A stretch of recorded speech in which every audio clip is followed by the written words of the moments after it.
intro.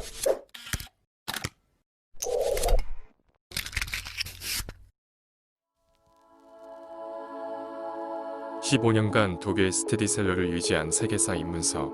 하루 한 장, 기억하기 쉬운 세계사. 지난 3000년의 세월을 말하지 못하는 사람은 어둠 속에서 깨달음 없이 하루살이처럼 살 뿐이다. 라는 괴테의 머리말로 시작하는 이 책은 역사를 잘 알지는 못하지만 꼭 알아야 할 세계사의 주요 사건들을 질문하고 그 답을 짧게 핵심만 정리한 형식을 띠고 있다. 예를 들어 기억한 초승달 지대란 무엇인가? 수메르인들은 누구인가? 피라미드는 누가 지었나? 로마는 어떻게 세력을 확장했나? 율리우스 카이사르는 누구인가? 르네상스와 인문주의는 언제 생겨났나? 비몽주의의 목표는 무엇이었나? 프랑스 혁명은 어떻게 일어났나? 사라예보 사건은 무엇을 초래했나? 제1차 세계대전은 어떻게 진행되었나? 1929년의 대공황의 영향은 어느 정도였나? 파시즘은 무엇인가? 히틀러는 어떻게 권력을 잡았나? 발칸반도에서의 내전은 왜 일어났나? 외국은 왜 베트남 전쟁에 참전했나? 등의 내용을 선사, 고대, 중세, 근대, 19세기, 20세기와 현대로 나누어 우리가 꼭 알아야 할 세계사적 사건이나 개념을 짧게 요점만 정리해 알려준다. 중요한 세계사를 짧은 시간에 핵심만 알고 싶은 사람들에게 적합한 세계사 입문서이다. 다음은 책 내용 중 3꼭지를 발췌했다. 성경은 어떻게 탄생했나? 고대의 강대국들 사이에 기어있던 어느 작은 민족의 종교와 행적을 기술한 책은 후세에 지대한 영향을 끼쳤다. 팔레스타인 땅은 여러 대제국과의 접경지대에 있었다. 기원전 1200년경 샘독이 사막에서 이 땅으로 들어왔다. 이들은 후에 유대인으로 불린다.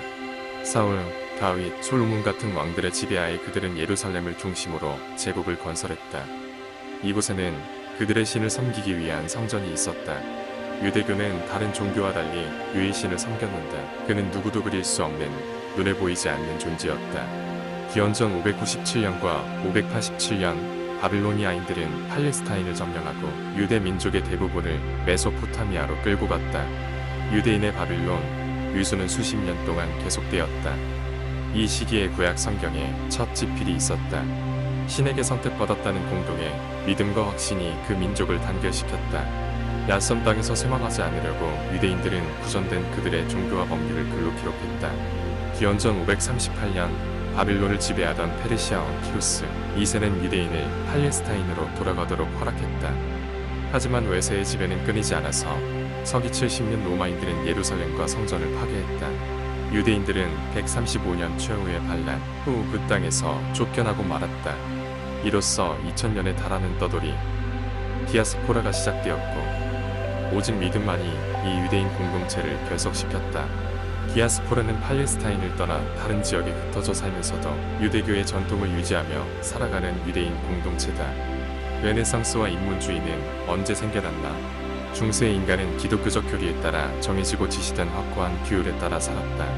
그러나 이는 기술과 경제의 발달로 균열이 가기 시작했다. 그러한 모습은 독일 황제가 오랫동안 머물며 통치권을 확고히 하기 위해 애썼던 이탈리아에서 가장 확연히 드러났다.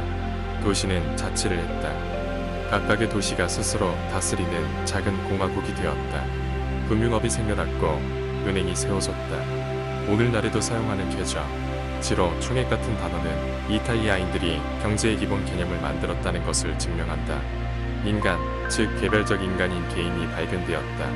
인간은 자유로운 존재였으며 스스로에 대한 결정권자였다. 다른 사람이 믿는 것을 따라서 믿을 필요가 없으며 다른 사람이 생각하는 대로 생각할 필요도 없었다. 그 전까지는 예술이 신을 찬양하기 위한 것이었다면 이제는 인간 육체의 아름다움을 찬양했다. 실제와 똑같은 초상화와 자연을 묘사한 작품이 탄생했고 예술가들은 자랑스럽게 자신을 창조자로 여겼다. 이탈리아의 도시공화국에는 기회만 따라준다면 누구나 성공할 수 있었다. 아무리 미천한 출신이라도 수많은 용병을 거느린 용병대장이 되어 영주와 동급으로 신분이 상승하게 됐다. 플로렌틴 출신인 니콜로 마키아벨리는 그에 알맞은 이론을 구상했다.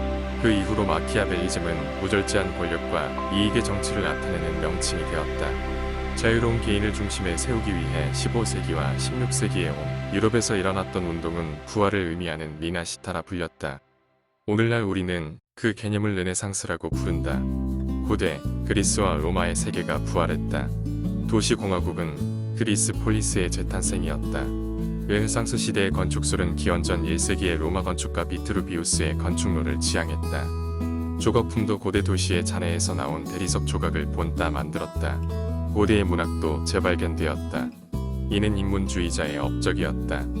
인문주의자란 그리스와 로마 작가의 연구에 몰두하여 자유로운 인간에 대한 그들의 견해를 되살리고자 했던 문학가를 일컫는 말이었다. 이들은 학생들을 위한 번역이 가능하도록 과거에는 사용되었으나 현재에는 사용되지 않고 있는 언어인 사어의 추후의 규칙을 정했다. 오늘날 현대어의 구조를 규명하는 데 도움이 되는 문법은 바로 인문주의자들의 업적인데 그 주된 유래가 된 것은 연설가 키케로가 사용한 고전 라틴어였다. 1929년의 대공황의 영향은 어느 정도였나? 1929년 10월 25일은 세계 경제 역사의 검은 금요일로 남았다.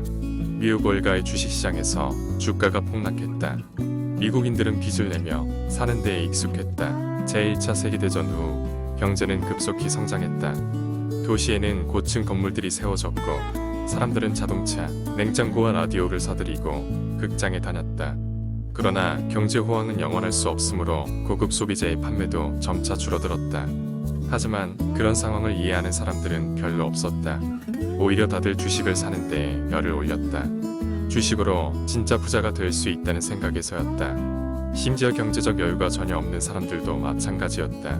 그들은 주식을 사기 위해 돈을 빌렸고 은행들도 돈을 내주었다.